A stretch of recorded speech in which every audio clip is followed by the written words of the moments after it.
More! Anytime I have a chance to speak in my mother tongue, I welcome it. They chose like the one Chinese song I knew to sing. I sound like a walking advertisement. But I really love their food, so. I am joined by the writer and director and actors behind the film Sorry for the Inconvenience that we just released on the main channel. Check it out and come back to watch the extended interview. Mm-hmm. Yeah, you talked about Chinatown being as like a central character for this piece, but also I feel like the restaurant was such a great location. You utilized it so well. Was it hard finding that location and working with them? Well, so we filmed at a restaurant called Hot Woo in LA Chinatown, and they were actually really, really generous with us. The way I found them was I was looking for restaurants in LA Chinatown, and I came across Hot Woo on Instagram.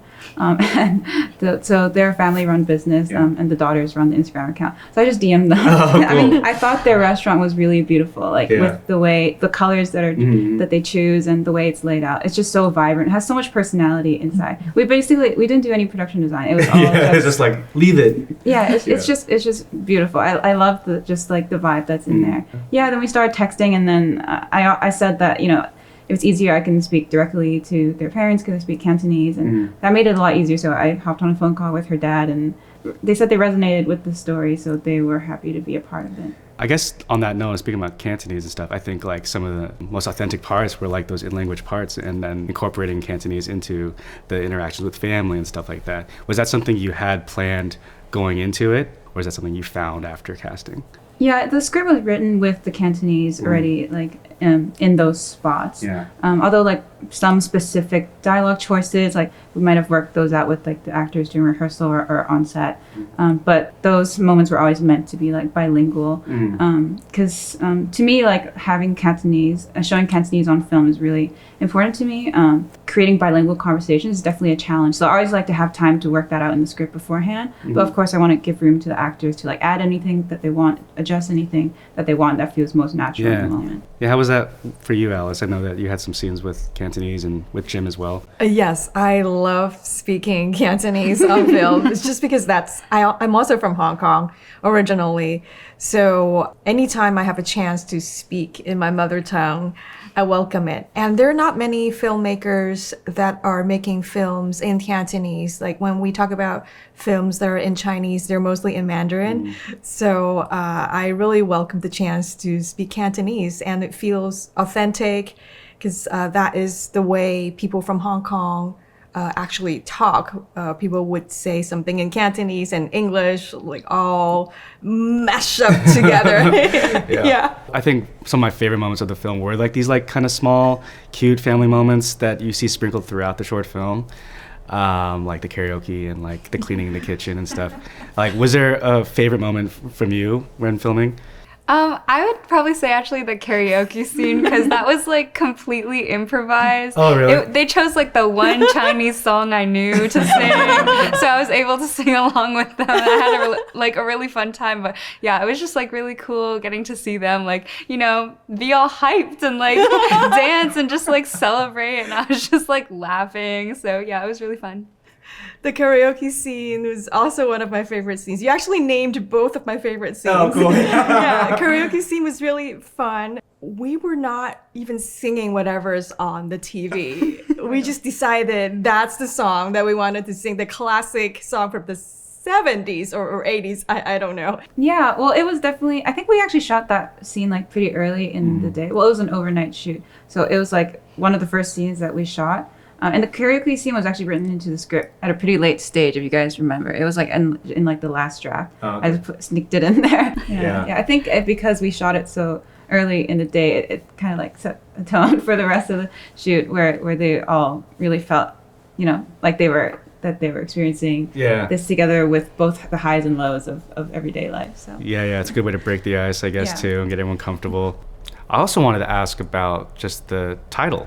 I think for us at Wong Fu, it always takes a long time to figure out how to title a piece. It's very, very precious. Yeah, so I also have a hard time figuring out the right title. The title change, I think, it definitely, this was not the working title that we were using. It took some time for me, after editing the film and sitting with it after post-production to really figure out what's the best title that can represent the film.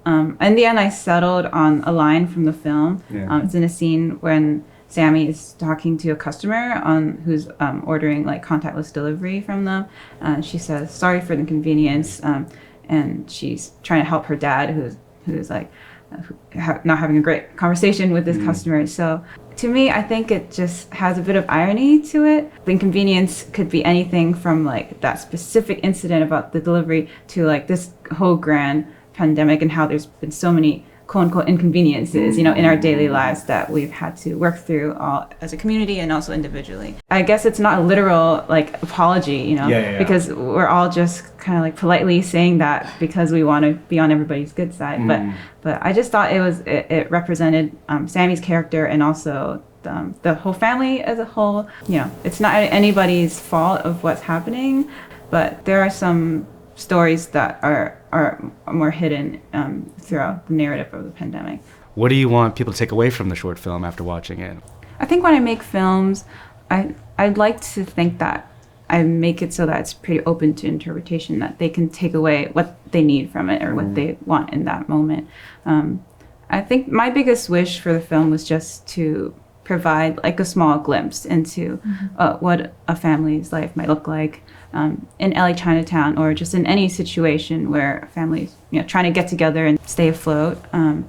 The thing I really wanted to get across that was maybe not what one would expect from like a quote-unquote COVID film, is that there's so many shades of daily life. There's ups and downs. There's even in like the times where we're struggling the most, there can still be moments of joy and laughter and togetherness. And so I wanted to kind of celebrate that and specifically like set Chinatown as a place to celebrate that.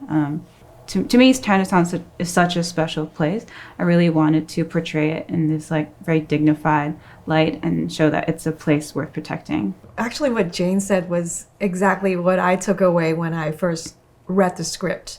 And then when I saw the film, the finished product, I was like very happy and glad that I was able to be part of it.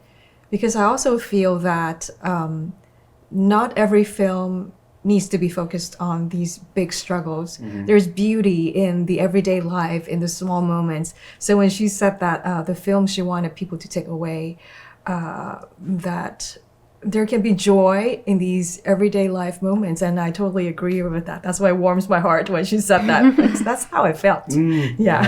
Yeah, I agree. I think that it's like almost paradoxical, like the simplicity in the complicatedness of life. But yeah, I had the same reaction when I first watched the film. Like I genuinely had a smile on my face, even though it's like kind of sad, because I was like, there's just so many moments like that we as humans completely ignore just in our daily life. But like watching that film was like emphasizing like, oh, you can find the happiness in the small moments. Is this something you shared with your parents? And like, what was their response? Just it being a family story and all. I can go. Yeah. This short film was actually really important to me because my dad grew up as a Chinese American speaking Cantonese with his parents, working in a restaurant as like a family that worked in the restaurant. So it like hit home a lot, and it like totally made me respect my dad so much more. I was like, wow, you had to do so much in the restaurant.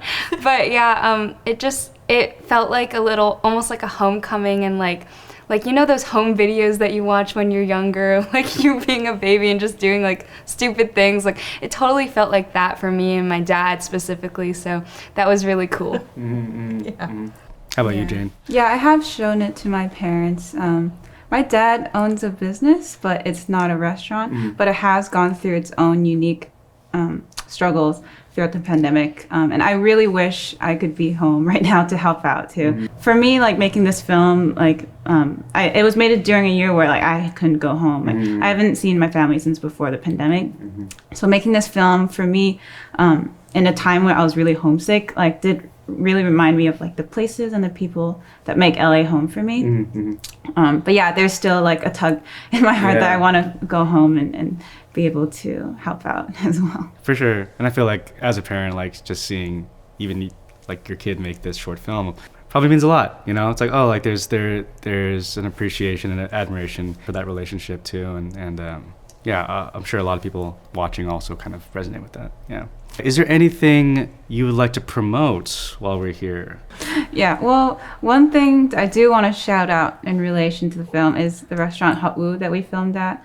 Not only are the owners and the family like really wonderful, kind people, but the food is really good. Yeah. We actually, after we screened our film at the LA Asian Pacific Film Festival, our cast and crew like got together and had a little reunion dinner there. And it was so great to be able to experience that, be in the restaurant together and not like in production and just enjoying the food. And it was really good. So I would highly recommend anyone that's in LA, please go to Chinatown and check out Hot Woo. In Cantonese, that Hot Woo. And they have really, really great food. And also it's like they're very adaptable for all diets. So no matter if you're vegan, vegetarian, or gluten-free or whatever, they have food for you. I sound like a walking advertisement. No, that's good. I really love their food, so please do check it out. If you want to follow or support these artists in any way, shape, or form, I'll provide links down below so you can follow their work and their journeys.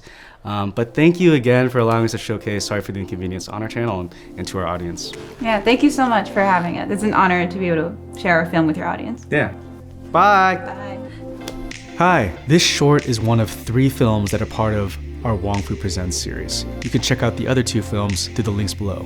Wong Fu Presents has been our way to uplift other artists in the community and spotlight stories we feel need to be shared. We are so grateful that we have a platform to be able to do this, and we hope to do it more routinely. If you'd like a chance to be part of Wong Fu Presents, we are actively taking submissions. Follow the link in the description to learn how.